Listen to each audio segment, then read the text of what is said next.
बोलिए शंकर भगवान की जय। श्री गणेश भगवान की जय। भगवती मैया की जय। श्री शिव महापुराण के अंतर्गत शतरुद्र संहिता जो कि तृतीय संहिता है और इसके अध्याय 40 में आज हम प्रवेश करेंगे, जिसमें वर्णन है भील स्वरूप गणेश्वर एवं तपस्वी अर्जुन का संवाद। भील स्वरूप गणेश्वर एवं तपस्वी अर्जुन का संवाद।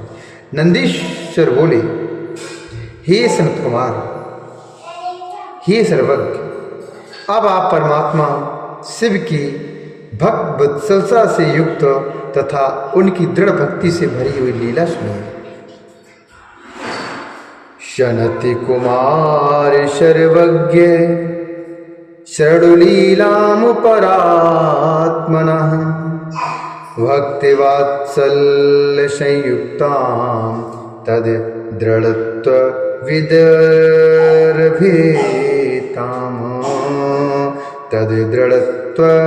विदर्भिताम् शिवो अप्यतिष्वभृत्यं वैप्रेष्यामाशिषद्रुतं बाणार्थं च तदा तत्रार्जुनो अपि संगाततः।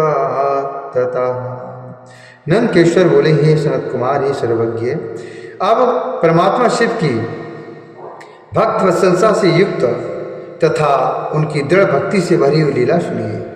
उसके बाद उन शिवजी ने अपना बाण लाने के लिए शीघ्र ही अपने सेवक को वहाँ भेजा और उसी समय अर्जुन भी अपना बाण लेने के लिए वहाँ पहुँचे।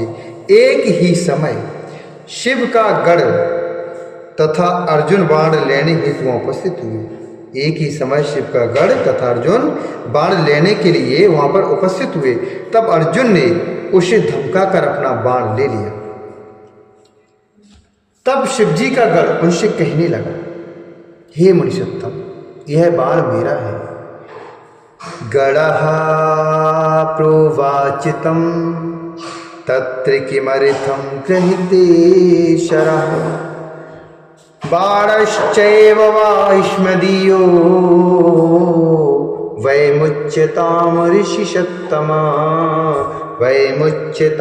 ऋषिषत्तम् इत्युक्तस्तेन भिल्लस् गणेन मुनिषत्तमा शिव अर्जुनः शंकरं स्मृत्वा वचनं च तं ब्रवीत।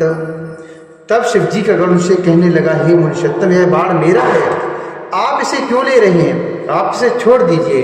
हे मुनिश्रेष्ठ, भीलराज के उस गण द्वारा इस प्रकार कहे जाने पर उन अर्जुन ने शिवजी का स्मरण करके उससे कहा। अर्जुन बोले, हे वनेचर, अज्ञात्वा किं च वदसि मूर्खो वसि त्वं वनेचर बाणस्य मोचितो मे यद्ध त्वदीयस्य कथं पुनः। अर्जुन बोले, हे वनेचर, बिना जाने तुम ऐसा क्यों बोल रहे हो? तुम मूर्ख हो। यह बाण अभी मैंने चलाया था, फिर यह तुम्हारा किस प्रकार हो सकता है? इस बाण के पिछ रेखाओं से चित्रित है, इस बाण के पिछ रेखाओं से चित्रित है तथा इसमें मेरा नाम अंकित है। तुम्हारा कैसे हो गया? निश्चय ही तुम्हारा यह हठी स्वभाव कठिनाई से छूटने वाला है। नंदीश्वर बोले, उनकी यह बात सुनकर गणेश्वर भील ने महर्षि रूपधारी उन अर्जुन से यह वचन कहा, अरे तपस्वी सुनो, तुम तप नहीं कर रहे हो, तुम केवल वेद से तपस्वी हो। यथार्थ रूप में तपोनिरत व्यक्ति छल नहीं करते। तपस्वी व्यक्ति असत्य भाषण कैसे कर सकता है? तुम मुझ सेनापति को यहाँ अकेला मत समझो। मेरे स्वामी भी वन के बहुत से भीलों के साथ यहाँ विद्यमान हैं। वे विग्रह तथा अनुग्रह करने में सब प्रकार से समर्थ भी हैं। इस समय जिस बाण को तुमने लिया है वह उनका ही है। तुम इस बात को अच्छी तरह जान लो कि यह बाण तुम्हारे पास कभी नहीं रहेगा। हे तापस, तुम असत्य बोलकर अपनी तपस्या का फल क्यों नष्ट कर रहे हो? क्योंकि चोरी से, छल से, किसी को व्यथित करने से, अहंकार से तथा सत्य को छोड़ने से व्यक्ति अपनी तपस्या से रहित हो जाता है। यह बात मैंने यथार्थ रूप से सुनी है। तब तुम्हें इस तपस्या का फल कैसे मिलेगा? इसलिए तुम बाण का त्याग नहीं करोगे तो कृतज्ञ कहे जाओगे, क्योंकि मेरे स्वामी ने निश्चित रूप से तुम्हारी ही रक्षा के लिए बाण शूकर पर चलाया था। तुम्हारी रक्षा के लिए बाण शूकर पर चलाया था। उन्होंने तुम्हारे ही शत्रु को मारा है और तुमने उनके बाण को रख लिया, अतः तुम अति कृतज्ञ हो। तुम्हारी यह तपस्या अशुभ करने वाली है।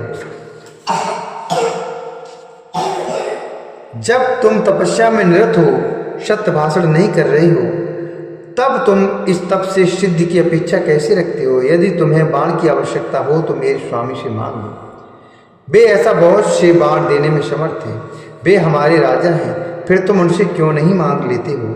तुम्हें तो उनका उपकार मानना चाहिए, उल्टे अपकार कर रहे हो। इस समय तुम्हारा ऐसा व्यवहार उचित प्रतीत नहीं होता। तुम इस चपलता का त्याग करो। नंदीश्वर बोले।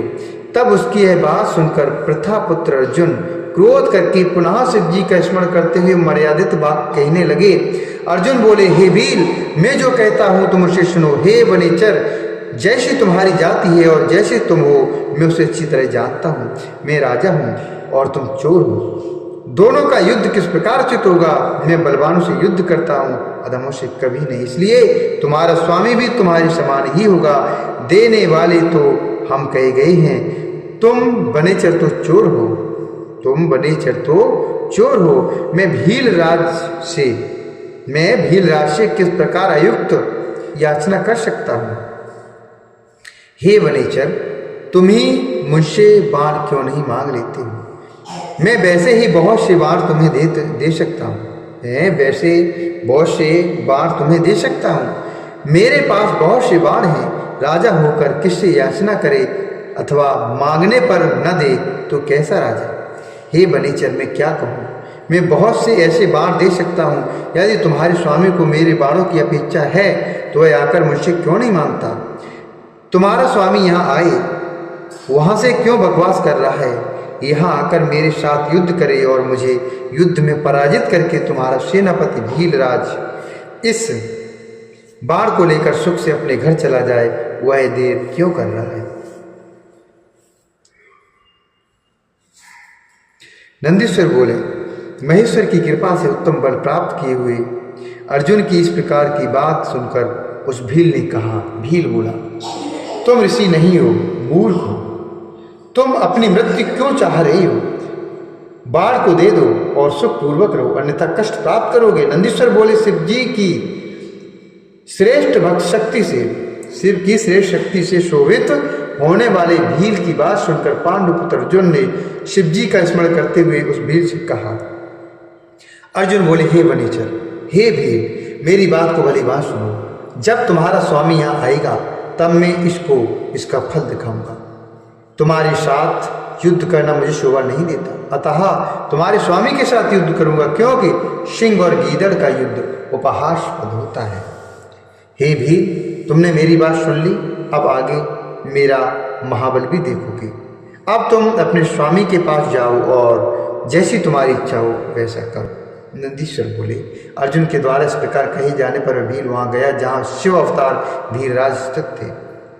तदुपरांत उसने अर्जुन का सारा वचन भील स्वरूपी परमात्मा से विस्तार पूर्वक निवेदन किया। क्रातेश्वर शिव उस वचन को सुनकर अत्यंत हर्षित हुए। फिर भील रूपधारी सदाशिव अपनी सेना के साथ जहाँ अर्जुन थे वहाँ आए।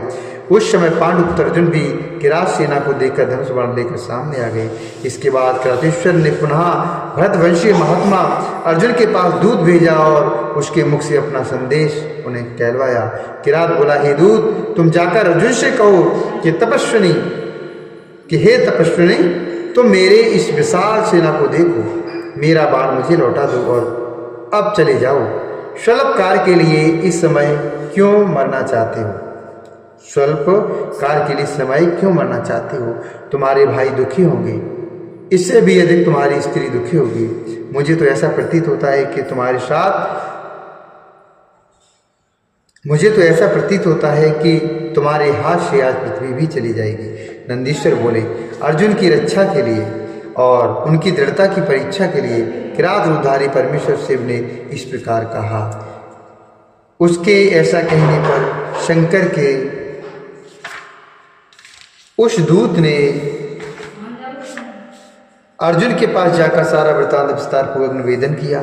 उसकी बात सुनकर अर्जुन ने पुनः आए हुए उस दूत से कहा, हे दूत, तुम अपने स्वामी से जाकर कहो कि इसका परिणाम विपरीत होगा। यदि मैं तुम्हें अपना बाण दे दूंगा तो मैं कुल कलंकी हो जाऊंगा, इसमें संदेह नहीं है। भले ही हमारे भाई दुखी हों, भले ही हमारी विद्या नष्ट हो जाए, किंतु भीरराज मुझसे युद्ध करने के लिए अवश्य यहाँ आए। सिंह इधर से डर जाए, यह बात मैंने कभी नहीं सुनी।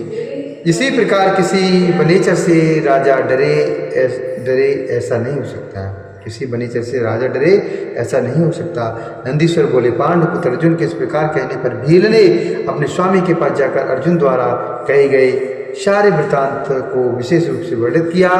तब इस वृत्तांत को सुनकर किरात वेशधारी महादेव सेना से अर्जुन के पास आए।